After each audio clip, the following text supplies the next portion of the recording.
Le collectif Défi de Lyon est composé de 13 exploitations en grande culture ou polyculture élevage, ce qui représente un peu plus de 2500 hectares.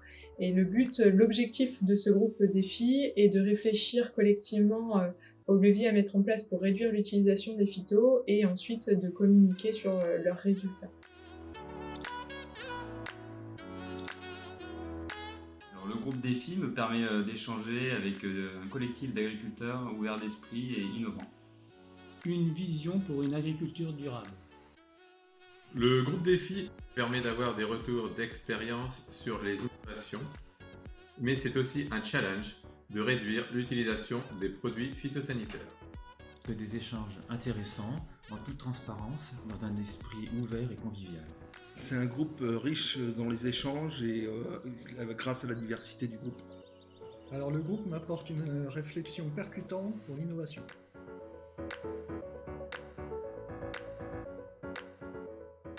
Depuis 10 ans, donc, je suis dans le groupe Défi et au cours de ces 10 ans, mes pratiques ont évolué.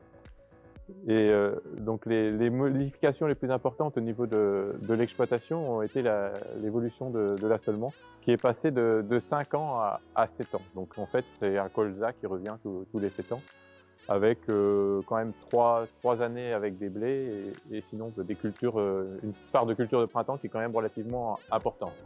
Et au niveau de cet assolement, il y a notamment la part du chanvre et du tournesol qui ont été amenés à évoluer et à être assez importantes.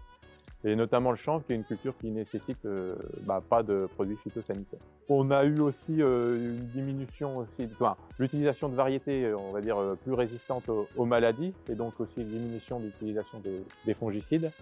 Et puis, il y a aussi la modification du système de travail du sol, où on était plus sur un système conventionnel et je suis passé sur un système avec du semis direct et essayer d'implantation de couverts entre chaque culture lorsque c'est possible au maximum. Donc le fait d'être dans un groupe Défi m'a permis aussi de prendre un peu conscience de l'IFT, qui est l'indicateur de contrôle et de suivi des pratiques et de l'utilisation des produits phytosanitaires. Le fait d'avoir un suivi plus précis de cette IFT m'a permis entre autres d'acquérir la certification HVE niveau 3 au niveau de mon exploitation.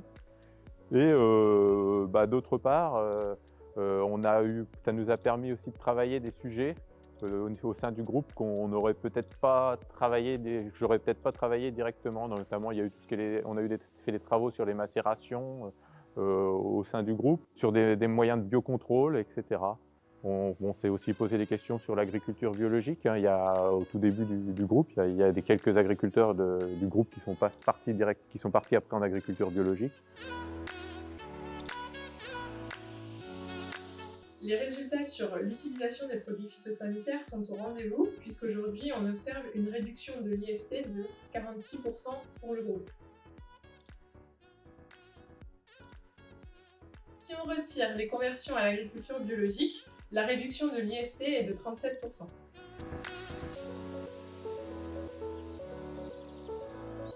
Les agriculteurs sont globalement satisfaits du travail accompli, bien qu'ils émettent aujourd'hui des problématiques sur leur salissement des parcelles ainsi que l'utilisation des herbicides.